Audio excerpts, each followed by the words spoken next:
উনি বাংলাদেশের নাগরিক না। যারা এই না না, বাংলাদেশের নাগরিক কিন্তু শফিক ভাই প্যাচটা হলো উনি আমেরিকারও নাগরিক কিনা, উনি আমেরিকারও নাগরিক কিনা।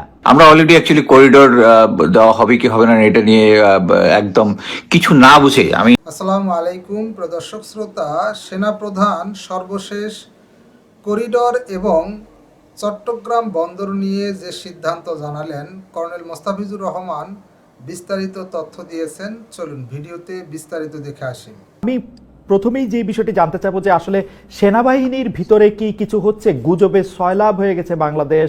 আমি এত দূরে থেকেও আসলে এই গুজবের থেকে রেহাই পাচ্ছি না। অনেকেই জানতে চাইছেন যে সেনাবাহিনীর ভিতরে কু হচ্ছে কিনা, সেনাবাহিনী আসলে ক্ষমতা দখল করে নিচ্ছে কিনা, বা সেনা প্রধানকে ক্ষমতা থেকে সরিয়ে দেওয়া হচ্ছে কিনা, ইত্যাদি নানা রকম কথা আমরা শুনতে পাচ্ছি। আপনি কি আমাদের এটা নিয়ে কিছু বলবেন? না, আমরাও এগুলো অনেক কথা শুনতে পাচ্ছি। স্পেশালি যখনই রাত যত বাড়ে এটার আওয়াজগুলো তত বেশি বাড়ে। বাট আমি বলতে পারি যে এগুলো সবই গুজব। আজকে যেমন ধরেন আইন শৃঙ্খলা বিষয়ে একটা বড় মিটিং ছিল, সেখানে চিফ অ্যাডভাইজারের নেতৃত্বে মিটিং হয়েছে। সেখানে আর্মি চিফ ছিলেন, নেভি চিফ ছিলেন, এয়ার চিফ ছিলেন, সাথে আমাদের হোম অ্যাডভাইজার ছিলেন, তথ্য national security adviser Khalilur Rahman ছিলেন, এবং আমাদের ফরেন অ্যাডভাইজার ছিলেন, এবং অন্যান্য সিকিউরিটি অফিসিয়াল ছিলেন।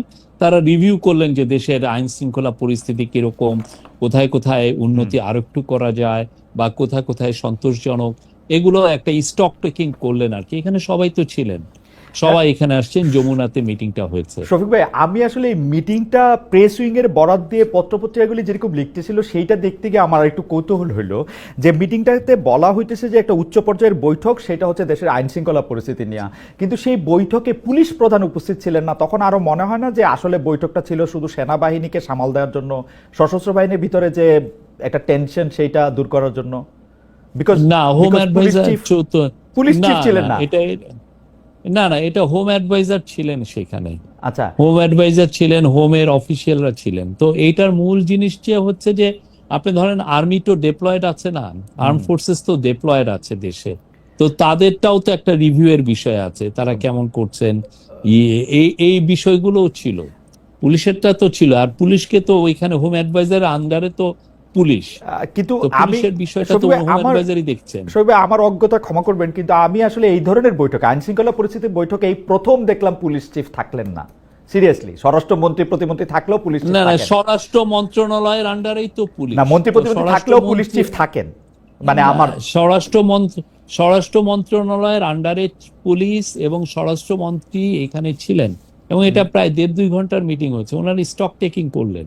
আচ্ছা, এমনিতে সেনাবাহিনীর ভিতরে কোন রকম, মানে এই মিটিংটা এক্সক্লুসিভলি সশস্ত্র বাহিনী তাদের চাকরি কাদের ফেরত দেয়া না দেয়া, বা সেইটা নিয়ে সশস্ত্র বাহিনীর বিরুদ্ধে ক্ষোভ বিক্ষোভ যেগুলি কথা আমরা শুনতেছি সেগুলির সাথে এটার কোনো সম্পর্ক নাই, সার্বিক আইন শৃঙ্খলা পরিস্থিতি নিয়ে কথা হয়েছে? জি জি, সার্বিক আইন শৃঙ্খলা বিষয় নিয়ে কথা হয়েছে, স্পেশালি ঢাকার বাইরে এবং ঢাকার মধ্যে। ঢাকার একটা কিছু কিছু জায়গায় আমরা মনে করছি যে আইন শৃঙ্খলা পরিস্থিতি আরো বেটার হওয়া উচিত, আর সব জায়গায় যাতে স্ট্যাবল থাকে, আমরা তো সেই বিষয়গুলোই এমফাসিস দেওয়া হয়েছে। শফিক ভাই, এই বিষয়ে আমার শেষ প্রশ্ন, যে আসলে জেনারেল ওয়াকারের সাথে প্রফেসর ডক্টর মোহাম্মদ ইউনূসের কি কোনো ধরনের ক্ষমতা বা ক্ষমতার বিভিন্ন ভরকেন্দ্র নিয়ে কোনো দড়ি টানাটানি আছে, যেগুলি গুজবে বলা হয় কি এই গুজবটা আসলে অনেক বেশি পাওয়ার পেয়েছে? আসলে শফিক ভাই, আমি স্বীকারই করতেছি, সেটা হচ্ছে যে একজন উপদেষ্টা, সিটিং উপদেষ্টা যখন বলেন বুকে পাথর বেঁধে ওয়াকার সাহেবকে ইউনূস সাহেবের সেনাপ্রধান হওয়ার তা স্বীকার করতে হয়েছিল, তিনি যখন এটা বলেন, মানে সত্যি এরকম কোনো কিছু আছে কিনা আসলে? না, ওইটা যে কথাটা বলেছিলেন না, ওইটা আমার মনে হয় যে ওই আমরা যখন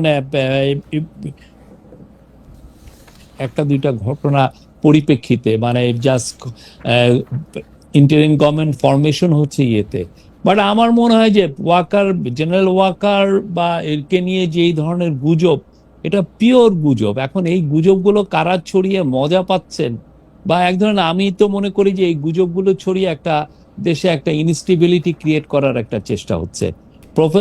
প্রফেসর ইউনূসের সাথে জেনারেল ওয়াকারের খুব ভালো সম্পর্ক, প্রতি মাসে 1-2 বার উনি আসেন, এসে কথা হয়, আমাদের সারু মাঝে মধ্যে এফডিতে যান, 1-2 বার গিয়েছেনও, তো সেখানে তো প্রতিনিয়ত তো এই কথাবার্তা হচ্ছে।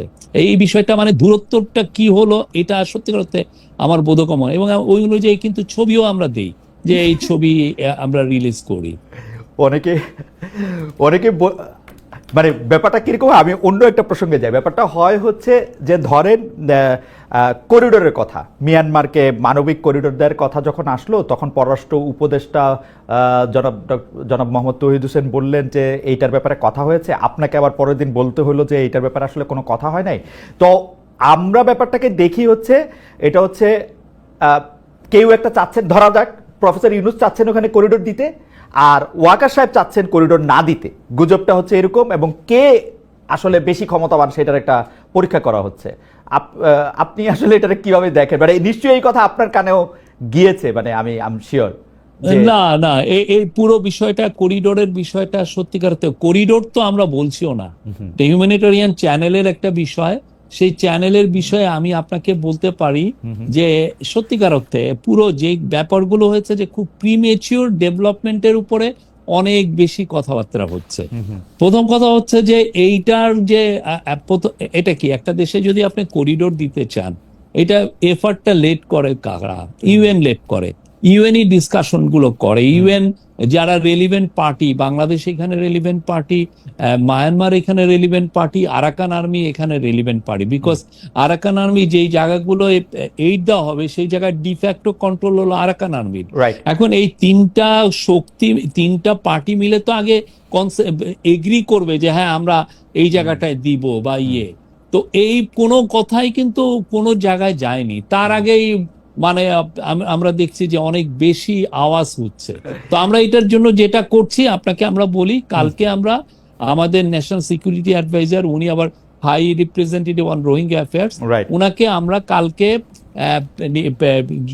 জার্নালিস্টদের সামনে নিয়ে আসব। আমরা কালকে সবাইকে ইনভাইট করব যে আপনারা আসেন, কার কি কোশ্চেন আছে, কোথায় আছে, আমরা সেটা কালকে সবগুলো রেসপন্স দিব।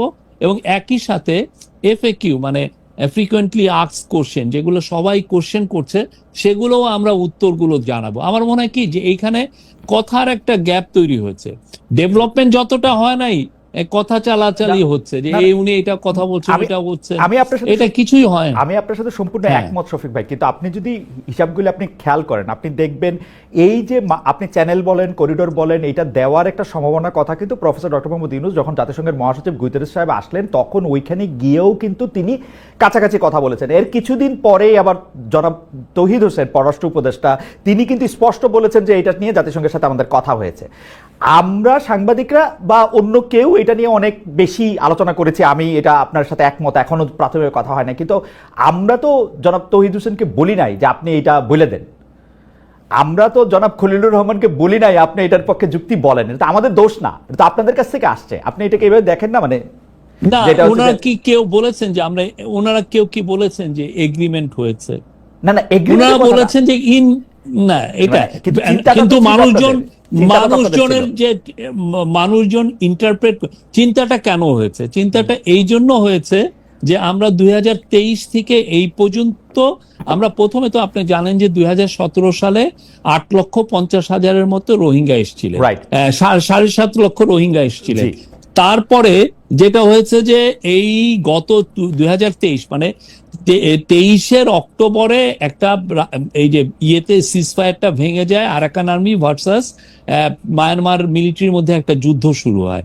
আর এই যুদ্ধ শুরু হলে এই যুদ্ধের পরবর্তী পরিস্থিতিতে অনেকে যুদ্ধ থেকে অনেক রোহিঙ্গা এটার মধ্যে এই মিডিলে পড়ে যান, পড়লে এরা অনেকে বাংলাদেশে আসে। সোফার কেউ কেউ বলছেন এটা 1 লাখেরও বেশি এসছেন, এবং এর ফলে যেটা হয়েছে যে ওইখানে এক ধরনের হিউম্যানিটেরিয়ান একটা ক্রাইসিস হয়েছে। ওই ক্রাইসিসের আলোকে ইউএন এর এই কথাগুলো এসছে, এবং ইউএন এর যিনি রিপোর্টিয়ার টম এন্ড্রুজ আসছিলেন, এই ধরনের কথা। কিন্তু কথা হচ্ছে যে আমি তো এগ্রিমেন্ট করব, আমার তো এগ্রিমেন্টই হয় না এইখানে। আর একটা হচ্ছে এখানে তো আমি একক পার্টি না, সেখানে মায়ানমার আছে, সেখানে আরাকান আর্মি আছে, এবং এই জিনিসটা হয়তো এমনও হতে পারে যে ইউএন এর সিকিউরিটি কাউন্সিলেও আলাপ হতে পারে। তো এটা তো অনেক পরের বিষয়। এই জায়গাটায় যেটা হচ্ছে যে অনেকে অনেক বেশি, আমার মনে হয় যে কথাবার্তা বেশি হচ্ছে, না না, যতটা না ডেভেলপমেন্ট। শফিক ভাই, মানে আমি একটু বোঝার জন্য যে আমাদের সাথে তো মায়ানমারের কূটনৈতিক সম্পর্ক আছে, মানে আমরা তো কূটনৈতিক সম্পর্ক বিচ্ছিন্ন করি নাই, তো মায়ানমারের সাথে কূটনৈতিক সম্পর্ক আছে। আরাকান আর্মি হচ্ছে মায়ানমারের রেবেল গ্রুপ, এবং আরাকান আর্মি হচ্ছে তারা যাদের কারণে রোহিঙ্গারা আজকে ঘর ছাড়া, মানে ব্যাপকভাবে যদি আমি খুব জেনারেলাইজ করি, আমরা মায়ানমারের সাথেও কথা বলতেছি, আরাকান আর্মির সাথেও কথা বলতেছি, আমরা এই করিডোরের কথাটাও আমরা শুনতেছি, বুঝতেছি, আমাদের পররাষ্ট্র উপদেষ্টা বলতেছেন, আমাদের হাই রিপ্রেজেন্টেটিভ এটা নিয়ে আলোচনা করতেছেন। এটা কিরকম, মানে এটা মানে মানে এটা এটা এটা কি আসলে খুব যৌক্তিক? মানে আমি আসলে একজন ভেটারেন ইন্টারন্যাশনাল জার্নালিস্টের কাছে একটা জানতে চাইতেছি, এরকম হয় নাকি আসলে? না না, এটা আমাদের আসলে হচ্ছে কি, আমাদের সিচুয়েশন আমাদেরকে এটা করতে বাধ্য করছে। প্রথম কথা, আমরা আরাকানের সাথে, আমরা রাখাইনের সাথে 270 কিলোমিটারের মতো আমরা একটা আমাদের বর্ডার আছে। সেই বর্ডারটা এখন মায়ানমারের কোনো বর্ডার ট্রুপস নাই, মায়ানমার গভর্নমেন্টের। এই পুরো বর্ডারের ওই পাশের পুরো জায়গাটা অধিকৃত হচ্ছে আরাকান আর্মির। তো আমার বর্ডার কন্ট্রোলের জন্য আমার সাম সর্ট অফ কমিউনিকেশন তার সাথে রাখতে হচ্ছে, কিন্তু বর্ডারে অনেক ইস্যু হয়, বর্ডার থেকে ইয়াবা আসে, বর্ডারে অনেক সময় ইনফর্মাল ট্রেড হয়। এই ইস্যুগুলো দেখার জন্য হইলেও আমি ওই পারে যারা ডিফ্যাক্টো যারা রুলার তার সাথে আমার ধরনের সাম সর্ট অফ কমিউনিকেশন লাগে। এটা ইন্টারন্যাশনালে এটা চলে, ইন্টারন্যাশনাল ইয়েতে, বিকজ আপনি তো ওই পারে তো আমি বুঝলাম যে ওইটা মায়ানমারের সভারেন্টি, ওই পুরো টেরিটরি, তো মায়ানমার তো নাই, মায়ানমারের তো ট্রুপস ওইখানে নাই, মায়ানমারের কোনো বর্ডার গার্ডস ওইখানে নাই। তো আমার সাম সর্ট অফ কমিউনিকেশন তার সাথে রাখতে হয়। আর রোহিঙ্গারা শুধুমাত্র যে আরাকান আর্মি দ্বারা প্রত্যাখ্যিত হয়ে মানে ড্রেভেন আউট হয়েছে তা তো না, মায়ানমার আর্মিও তো এখানে জড়িত ছিল, তাদেরকে ইউএনএ এখন বিচারের সম্মুখীন হওয়ার করার হচ্ছে, প্রক্রিয়া হচ্ছে। আমার মনে হয় যে আমাদের যেহেতু অনেক প্রশ্ন, আমি শুধু এটা জানতে চাই যে যেটাকে আপনি ডিফেক্টো, যেটাকে সাম সর্ট অফ কমিউনিকেশন আপনি বলতেছিলেন, এইটা কোনোদিন কোনো গভর্নমেন্ট লেভেলে এটা আসলে সামনে আনা হয় কিনা? না না, আপনি যদি ইন্টারন্যাশনাল রিলেশনশিপে যারা এটা নিয়ে বড় এক্সপার্ট, আপনি তাদেরকে, যে শাহাব ইনাম খান আছেন বা আমাদের যারা আরো আছেন, আপনি সবার সাথে কথা বলেন। এটা ইন্টারন্যাশনালি খুবই একসেপ্টেড। এই রকমের ডিফ্যাক্টো আপনি থাইল্যান্ড করে মায়ানমারের অনেক গ্রুপের সাথে, বিকজ থাইল্যান্ডও ওই রকম ওয়াই স্টেট যদি দেখেন থাইল্যান্ডের সাথে, থাইল্যান্ড যথেষ্ট ওদের ইভেন থাই মিনিস্টাররা যে ওই ওয়াই স্টেটের যে রেবেলদের সাথে বৈঠক করে ছবিও পোস্ট করেন, বিকজ আমার তো তার তো বর্ডার ম্যানেজ করতে হবে, বর্ডারে মায়ানমার ট্রুপস নাই, তা আপনি কার সাথে কথা বলবেন? ইভেন চায়না ওই কাজটা করে, কিন্তু চায়না দেখতেছে যে তার যে বর্ডারে অনেক জায়গায় মায়ানমারের কন্ট্রোল নাই, তো সে যে রেবেল গ্রুপের। আমার কাছে মনে হয় শফিক ভাই, চায়নার ব্যাপারটা তো আসলে চায়না তো পুরো ব্যাপারটার সাথে সে মিয়ানমারের সাথে এবং ঘোষণা দিয়ে আরাকান আর্মির সাথে দুইটার সাথেই সম্পর্ক রাখছে। আপনি থাইল্যান্ডটা দেখেন, আপনি থাইল্যান্ড দেখেন, থাইল্যান্ড তো আমার মতো অবস্থায় পড়েছে। থাইল্যান্ড কিন্তু ঠিকই ওদের শান স্টেট, ওয়াই স্টেট, ওদের সাথে যারা রেবেল তাদের সাথে কিন্তু থাইল্যান্ড এক ধরনের সম্পর্ক রাখছে। আমার কাছে অবশ্য একটু এইটাতে আমি এখনো আমার কাছে একটু পররাষ্ট্র উপদেষ্টার কথা, তারপর আবার আপনাদের সেই কথার সাথে একটু আলাদা কথা হওয়া, সেইটারে আমার কাছে মনে হয়েছে যে আমরা একটু বিভ্রান্ত হয়েছি এটাতে। যাই হোক, আগামীকাল যদি হাই রিপ্রেজেন্টেটিভ বা যিনি জাতীয় নিরাপত্তা উপদেষ্টা আছেন তিনি সাংবাদিকদের সাথে কথা বললে যদি পরিষ্কার একটা ধারণা দেন, তো সেটা একটা গেল। আমি আপনাকে দেখছিলাম যে আপনি, আমার ধারণা বাংলাদেশে এখন আপনি সবচেয়ে বেশি ফটোগ্রাফড এবং সবচেয়ে বেশি টেলিভাইজড মানুষ, মানে প্রফেসর ইউনূসের চেয়েও আমরা আপনাকে বেশি পাই বা বেশি দেখি, সেজন্য আপনাকে আমরা আলাদা করে ধন্যবাদ দিতে চাই। আপনি আসলে সব জায়গায় সরকারের মুখপাত্র হিসেবে কথা বলেন, সেগুলি মেসেজটা একটা চ্যানেলের মধ্যেও আসে, সেজন্য আপনার কথাকে আমরা ধরে নিতে পারি যে সেটা সরকারের কথা, সরকার প্রধানের কথা। আপনি যেই বিষয়টাতে অনেক বেশি জনপ্রিয় হয়েছেন গত 8-9 দিনে, সেটা হচ্ছে যে সব কিছুতে ম্যান্ডেট আছে সেটা নিয়ে। কিন্তু আমার আন্ডারস্ট্যান্ডিং হচ্ছে যে আমি যাদের সাথে কথা বলেছি, আইন কানুন বা যারা একটু রাষ্ট্রের সংবিধান খোঁজখবর রাখে, তারা আমাকে বলেছেন যে গণ অভ্যুত্থানের মাধ্যমে যান, অথবা আপিল বিভাগের অ্যাডভাইজারি ওপিনিয়নের মাধ্যমে যান, অথবা আপনি নির্বাচিত হয়ে যান, প্রত্যেকটা ম্যান্ডেটের একটা সীমানা বা সীমাবদ্ধতা আছে। যে কোনো ম্যান্ডেট আপনাকে কোনো কিছুর জন্য সবকিছুর ম্যান্ডেট দেয় না। সবে আপনার কথা একটু শুনতে চাই, কারণ হচ্ছে এরকম যে অনেকে বলতেছেন যে শেখ হাসিনা, ধরা যাক 2009 সালে তো উনি নির্বাচিত হয়ে এসেছিলেন, বা এর আগে বেগম খালেদা নির্বাচিত হয়েছিলেন, উনার কি সবকিছু করার ম্যান্ডেট ছিল? কিন্তু আপনি ভেহেমেন্টলি বলতেছেন আপনার সবকিছু করার ম্যান্ডেট আছে। সেই ম্যান্ডেট আপনাকে কে দিল আসলে? না, আমি যেটা বলেছি যে আমাদের ম্যান্ডেট আছে এভরিথিং, আমি যে শব্দটা বলেছি এভরিথিং, আমি কেন বলেছি সেটা হচ্ছে যে আপনি যদি 13 অ্যামেন্ডমেন্ট দিয়ে তো আমরা কেয়ারটেকার গভর্নমেন্টটা আমরা চালু হয়েছিল, কেয়ারটেকার গভর্নমেন্টে কিন্তু স্পষ্ট বলা আছে যে আপনি 3টা মাস যে গভর্নমেন্টটা আসবে এরা 3 মাস থাকবে এবং এদের পুরো কাজটাই ফোকাসড অন ইলেকশন। সে ইলেকটোরাল লিস্ট বলেন, ইলেকশনকে আয়োজন করার যে কাজগুলো বলেন, সবগুলোই করার ছিল এটার কাজ। ইলেকশনের বাইরে তার কোনো ম্যান্ডেট ছিল না, সেটা একদম স্পষ্ট। এবং 13th অ্যামেন্ডমেন্টে ওইটা ছিল, কিন্তু 13th অ্যামেন্ডমেন্ট তো ওরা এসে এটা বাদ দিয়ে দিল। দেওয়ার পরে যেটা হয়েছে যে যখন ইন্টারিম গভর্নমেন্ট হওয়ার পরে পরবর্তীতে যখন সুপ্রিম কোর্টে যে রেফারেন্সটা গেল, ওইখানে দেখেন 106 আর্টিকেল 106 বলা আছে, ওইখানে বলা আছে যে আমরা যে কোনো গভর্নমেন্টের মতো আমরা এক্সিকিউটিভ পাওয়ারটা আমরা ইউজ করতে পারবো। এটা যেটা নর্মাল একটা গভর্নমেন্ট যেই এক্সিকিউটিভ পাওয়ার হোল্ড করে, আমিও সেই এক্সিকিউটিভ পাওয়ার হোল্ড করছি। এটা আমি অ্যাটর্নি জেনারেলের সাথে এটা নিয়ে আমি কথা বলেছি, আরো 2-3 জন ইন্ডিপেন্ডেন্ট লয়ারের সাথে আপনি যেমন কথা বলেছেন আমিও কথা বলেছি। আমি আপনাকে ইনভাইট করব অ্যাটর্নি জেনারেলকে আপনার প্রোগ্রামে আনতে, ওনার কথা শুনেন উনি কি বলেন। আমরা ওই অনুযায়ী আমরা আমাদের কথাটা বলেছি। আমাদের ম্যান্ডেটটা হলো আমরা যে কাজগুলো, এটা অনেকে আবার কেউ বলছেন যে না আপনাদের ম্যান্ডেট হচ্ছে ডে টু ডে, ওখানে কোথাও লেখা নাই যে ডে টু ডে, এটা এক্সিকিউটিভ নির্বাহী পাওয়ারের কথা বলা হয়েছে। কিন্তু আপনি আমাকে একটু বলবেন যে অন্য সরকারের মতোই ক্ষমতা আছে, এটা কি আমি 106-এ যেটার মধ্যে করে অ্যাপিলেট ডিভিশনে রায়টা দিল, আমি এটার মধ্যে নির্বাহী কাজ করতে পারবেন বলে আমি এটার মধ্যে এটা দেখতেছি। সেই নির্বাহী কাজের দুই রকম ব্যাখ্যা আছে। একটা ব্যাখ্যা হলো আপনার যে কাজগুলি করতে হবে, না করলে দেশ থেমে যাবে, সেই কাজগুলি আপনি করবেন। আরেকটা ব্যাখ্যা হলো যে আপনার জরুরি প্রয়োজনে যদি আপনার কোনো কিছু করতে হয় তাহলে আপনি এটা করতে পারবেন। আপনাকে এই ক্ষমতা দেয়া আছে যে আপনি এখন পলিসি বানাইতে পারবেন, কিন্তু সেটা অ্যাবসলিউটলি যখন আপনার প্রয়োজন হবে তখন। আপনার রিডিং, আর আপনি নিজেও লয়ার স্টুডেন্ট। না, আমি জার্নালিজমের স্টুডেন্ট ভাই, আমি জার্নালিজমের স্টুডেন্ট ভাই। যাক, বাট আমি যেটা জানি আমাদের রিডিং হচ্ছে নির্বাহী মানে হচ্ছে আপনি আমার একটা গভর্নমেন্টে যে কাজগুলো করে সেই পুরো কাজগুলো এটার মধ্যে পড়ে। আমি বললাম তো, আপনি 2জন লয়ারকে আনেন, এনে জিজ্ঞেস করেন, আমরা এই জায়গায় আমাদের রিডিং স্পষ্ট। আচ্ছা, আমি একটু জার্নালিজমের জায়গা থেকে কথা বলি শফিক ভাই। আমাদের যে সংবিধান, আপনারা সংবিধানের অধীনে শপথ নিয়েছেন, সুতরাং আপনারা নিজেদেরকে বিপ্লবী সরকার বা অভ্যুত্থানের সরকার বলতে পারবেন না। আপনারা সাংবিধানিক সরকার কিন্তু, এবং সেইটা 106-এ আপনাদেরকে আসলে এন্ডোর্সও করা হয়েছে এজ সাংবিধানিক সরকার। এখন যে সংবিধানটা আছে সেই সংবিধান আপনাদের মানতে হবে, এর বাইরে যাওয়ার আপনাদের উপায় নাই। আপনারা বিপ্লবী সরকার না, আপনারা সাংবিধানিক সরকার। সাংবিধানিক সরকার হইলে সেই সরকারের এই সংবিধানটার কোর এসেন্স হচ্ছে আপনাকে জনগণের রিপ্রেজেন্টেটিভ গভর্নমেন্ট হইতে হবে। যতক্ষণ পর্যন্ত আপনি রিপ্রেজেন্টেটিভ গভর্নমেন্ট না, ততক্ষণ পর্যন্ত আপনার ক্ষমতা হচ্ছে লিমিটেড।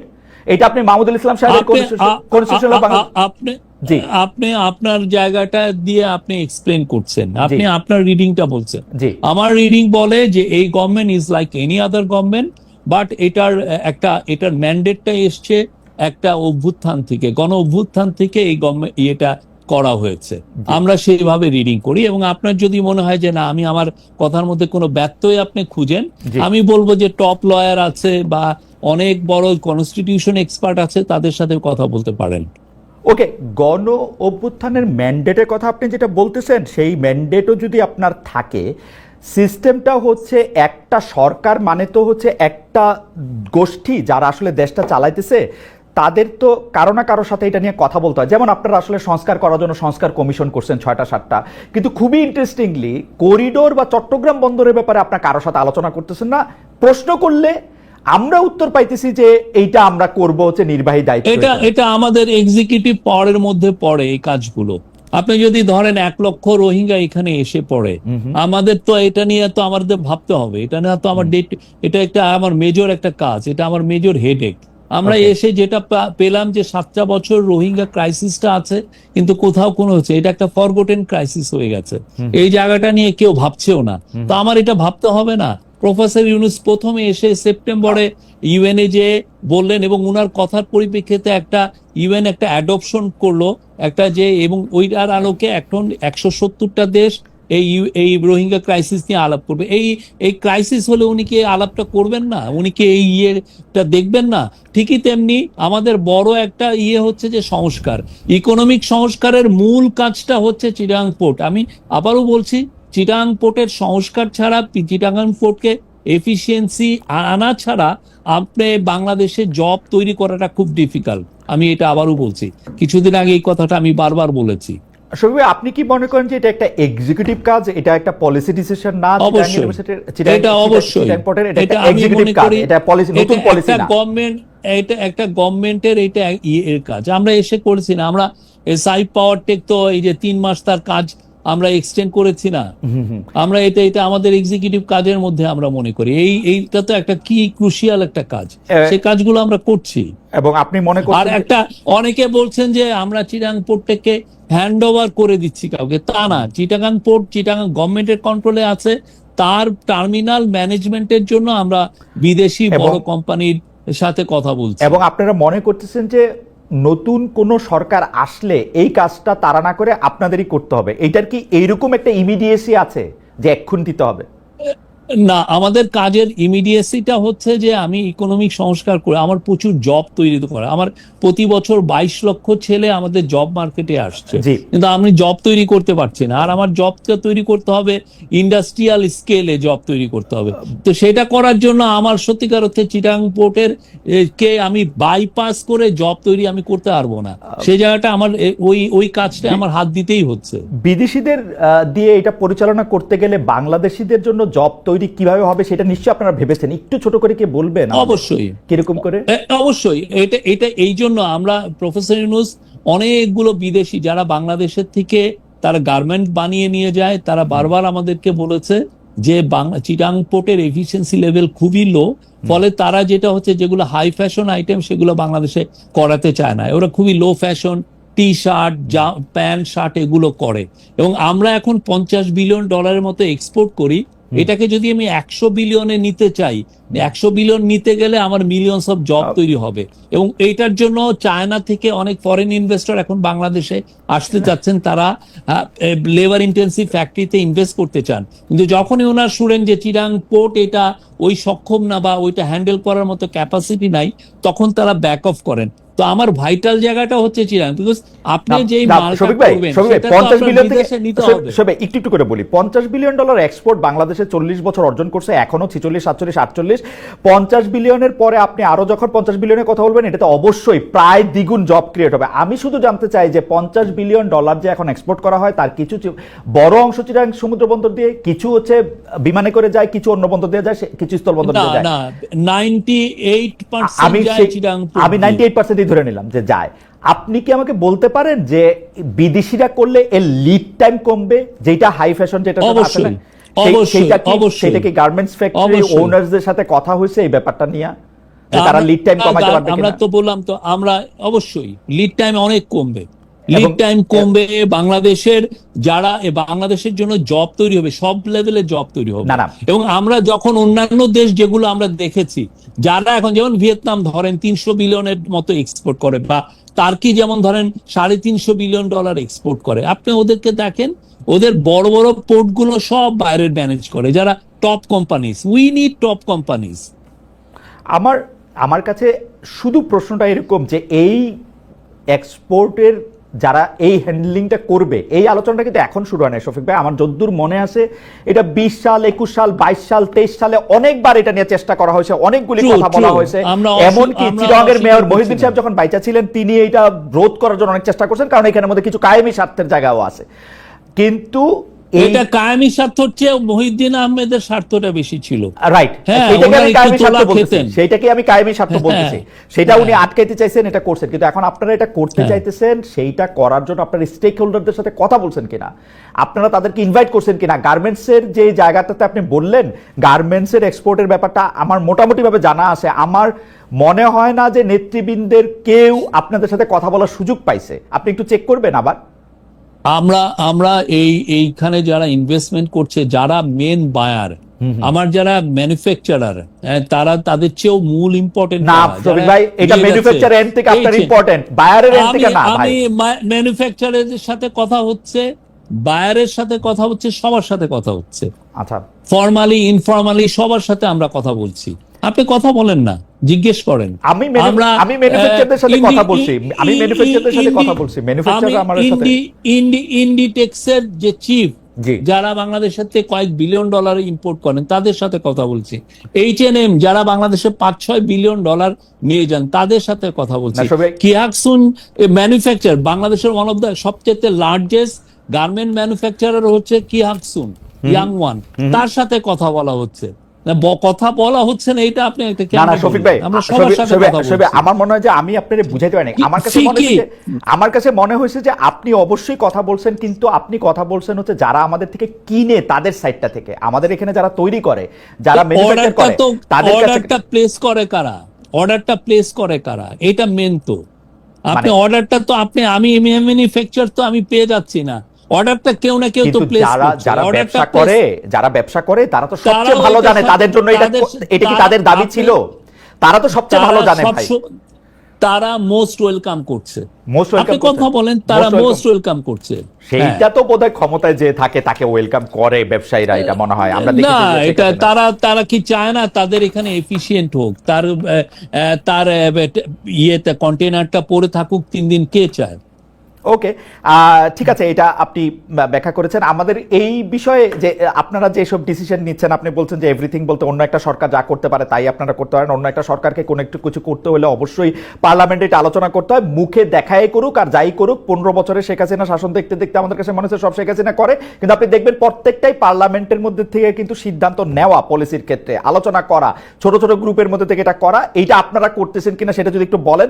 দ্বিতীয় কথা হচ্ছে যে আপনারা করিডোর দিচ্ছেন বা দেওয়ার কথা ভাবছেন বা এটা আলোচনায় রাখছেন বা রোহিঙ্গাদের জন্য কিছু করা হবে বলে ভাবছেন, সেই ক্ষেত্রে বিনিময়ে আমরা কিছু পাচ্ছি কিনা, এই দুইটা বিষয় যদি একটু আবার একটু বলতেন যে আপনারা। না, বিনিময়ের আমাদের এগুলো প্রেসিং রিগড, আমরা এই বিষয়গুলো আমরা এসে এই ক্রাইসিস গুলো ইনহেরিট করেছি। আমার ইকোনমিতে জব তৈরি হচ্ছে না, এটা একটা বড় ক্রাইসিস আমার জন্য।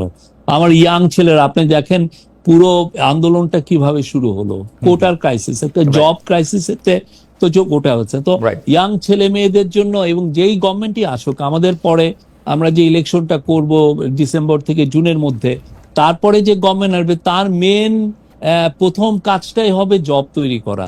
তো এই কাজগুলো তো আমার করতে হচ্ছে। এটা আর এখন পার্লামেন্ট যেহেতু নাই, কিন্তু আমার তো সত্যিকার অর্থে আমার তো এটা বসে থাকলে চলতেছে না, আমি জানি। বাট নেক্সট পার্লামেন্টে এসে এগুলো ডিবেট করবে, অসুবিধা কি?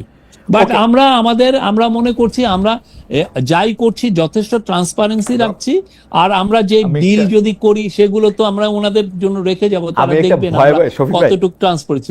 আমি একটা ভয় প্রশ্ন করি, আমার কেন জানি মনে হতেছে সরকারের যা কিছু সিদ্ধান্ত সেটা প্রফেসর ডক্টর মোহাম্মদ ইউনূস আর শফিক ভাই আপনারা দুজনে নিতেছেন, ব্যাপারটা ঠিক কিনা?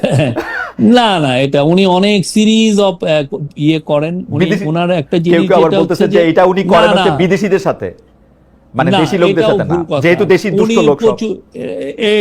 এটা বাজে কথা। উনি কাকে বলেছেন দুষ্ট?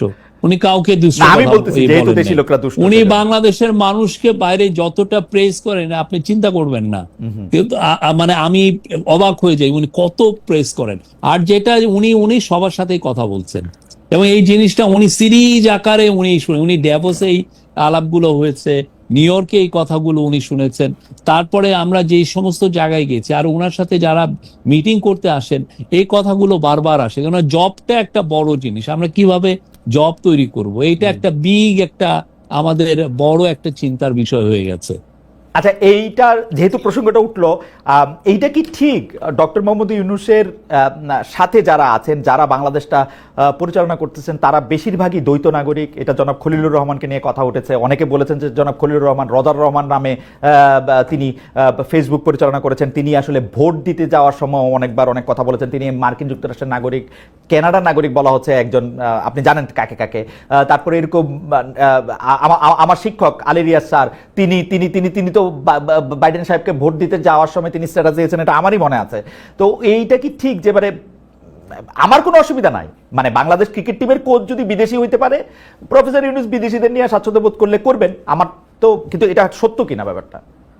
না, সত্য না। আমরা খলিলুর রহমান ভাইয়ের আমি আলী রিয়াজ স্যারেরটা আমি জানি না, আর উনি যেহেতু একটা ইন্ডিপেন্ডেন্ট কমিশনের উনি মেম্বার, আমি এই বিষয়ে করতে চাচ্ছি না। বাট আলী রিয়াজ স্যারের ব্যাপারে আমি বলতে পারি উনি বাংলাদেশের নাগরিক, খলিলুর রহমান সাহেবের এটা ক্ষেত্রে। জেনেই আমরা খলিলুর রহমান সাহেবের খলিলুর রহমান সাহেবের ক্ষেত্রে উনি বাংলাদেশের নাগরিক, এবং সেই অনুযায়ী উনি আমরা তাকে অ্যাপয়েন্টমেন্ট দেওয়া হয়েছে। এখন কথা হচ্ছে যে যদি আপনার মনে হয় যে না উনি বাংলাদেশের নাগরিক না, যারা এই না, না, অভিযোগটা বাংলাদেশের তুলছে- নাগরিক কিন্তু শফিক ভাই, প্যাচটা না, হলো না, উনি ওই যে আমেরিকারও শুনে- নাগরিক কিনা, উনি আমেরিকারও নাগরিক কিনা। উনি বাংলাদেশের নাগরিক, কেউ যদি মনে করেন যে উনি অ্যাট দ্য সেম টাইম উনি আমেরিকান নাগরিক, তাহলে আমরা তাকে অনুরোধ করি যে আপনারা আমাদেরকে পাঠান, এভিডেন্স আপনারা এরকম কিছু দেখেন নাই?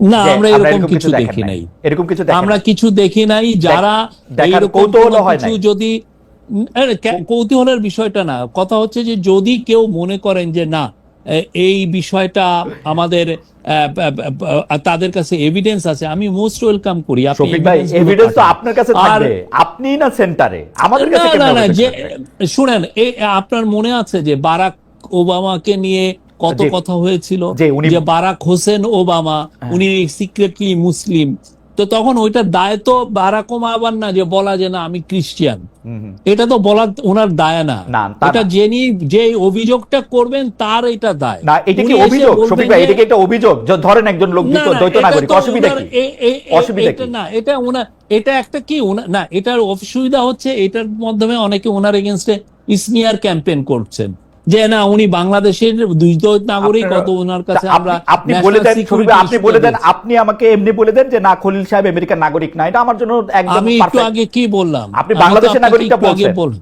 বাংলাদেশের নাগরিক বলছেন। হ্যাঁ, আমি বলে তো দেন বলছি খলিল- যে উনি বাংলাদেশের নাগরিক, সেই অনুযায়ী আমরা তাকে দিয়েছি। এবং আপনার যদি আমার কাছে কোনো এভিডেন্স নাই যে উনি আমেরিকান নাগরিক, যদি আপনাদের কাছে এভিডেন্স থাকে আমি অনুরোধ করব এভিডেন্স গুলো আমাদেরকে একটা পাঠান। এটা অনেকে হয় কি এই সমস্ত এই কথাগুলো অনেকে বারবার ইয়েতে আসে, এগুলো চালান। আমার আরো দু একজন কলিগ নিয়ে হচ্ছে, আমরা হাসাহাসি করি।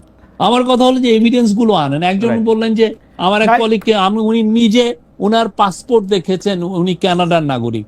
একটা উনি ওনার সাথে আমি প্রতিদিন কাজ করি, উনি কানাডার নাগরিক না। এখন এই যে এই কথাগুলো আমরা বারবার কি বলছি, এই যে শফিক ভাই কানাডার নাগরিক না, আপনি আপনার একটা কলিগ নিয়ে বলতে পারলেন, আপনি এইটাও বলে দেন যে উনি আমেরিকান নাগরিক বা কানাডার নাগরিক না, তাহলে তো আমাদের জন্য জীবন সহজ হয়ে যায়। আপনি তো জানেন বললাম সাংবাদিকতা বাংলাদেশে কত চ্যালেঞ্জিং।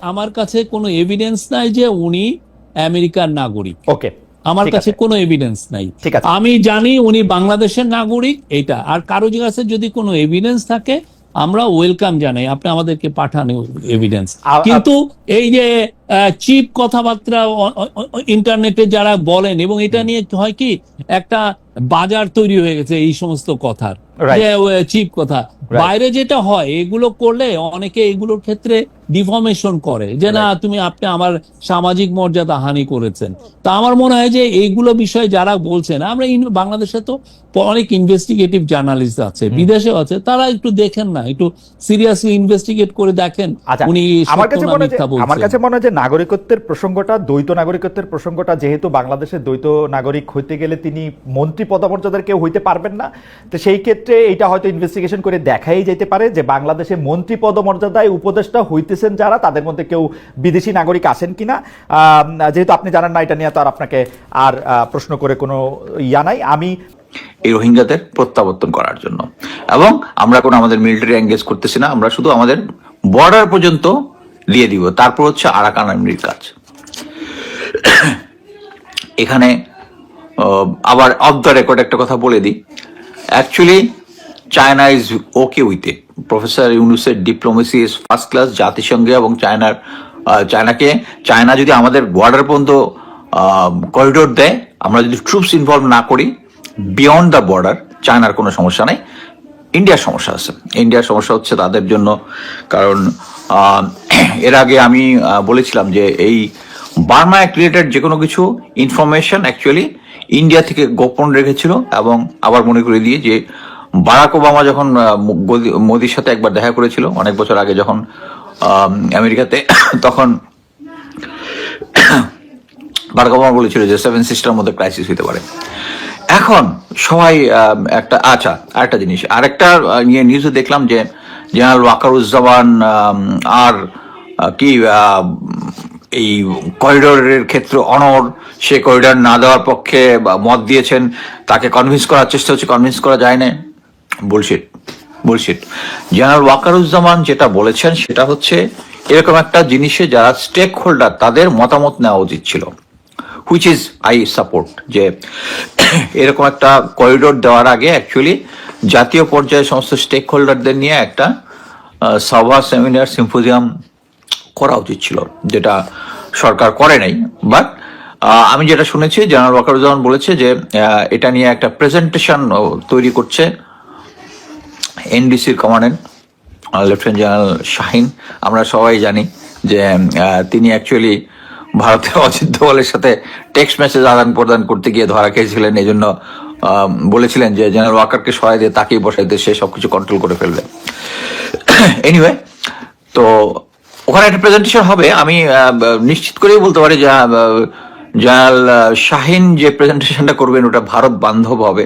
বাট এনিওয়ে, এখানে সবচেয়ে ডিপ্লোমেসির সবচেয়ে স্ট্রং পয়েন্টটা হবে সেটা হচ্ছে আমরা চায়নাকে খেপাবো না, ওকে চায়নাকে খাবো না। ওইটা আই এম শিওর ওখানে যদি আমাদের ন্যাশনাল সিকিউরিটি অ্যাডভাইজার খলিল সাহেব থাকেন বা প্রফেসর ইউনূস থাকেন, ক্লিয়ারলি বলবেন China is manage. So China যদি ম্যানেজ হয়ে যায় এবং আমরা যদি বিয়ন্ড আমাদের বর্ডারে না যাই এই করিডোর দিতে এবং মানবিক সাহায্য যেটা আমাদের মুসলিম ভাইদেরকে দিব, এটাতে কোনো সমস্যা নাই। এটা আমি মনে করি জেনারেল ওয়াকার অলরেডি রাজি হয়ে গেছেন বা বুঝেছেন, এবং উনি অ্যাকচুয়ালি উনার এতদিন একটু বড় মাপের শু পরেছিলেন আর কি, ভারত এবং আপার সাইজের শু পরেছিলেন, বাট এখন বুঝতে পারছেন যে ওই শু তার পায়ে সেট হচ্ছে না, পায়ে সেট হচ্ছে না। এক পার্টি যারা খুব চেষ্টা করতেছেন যে জেনারেল ওয়াকারকে মেরে ফেলার চেষ্টা করা হচ্ছে, ভারতীয় মিডিয়াও চিৎলাচ্ছে। অ্যাকচুয়ালি এই ধরনের কোনো কিছু কেউই চেষ্টা করতেছে না আমার জানা মতে। সেটা হচ্ছে ম্যাক্সিমাম যেটা হইতে পারে ওনাকে। দর্শক শ্রোতা, এই বিষয়ে আপনার মতামত থাকলে লিখতে পারেন কমেন্ট বক্সে আপনার মতামত। সেনাবাহিনীর সাথে ডক্টর ইউনূসের দ্বন্দ্বের বিষয়টি আসলে কি সত্য, সে বিষয়ে আপনারা বিস্তারিত জেনেছেন, লিখতে পারেন কমেন্ট বক্সে আপনার মতামত। আজকে এই পর্যন্তই, আল্লাহ হাফেজ।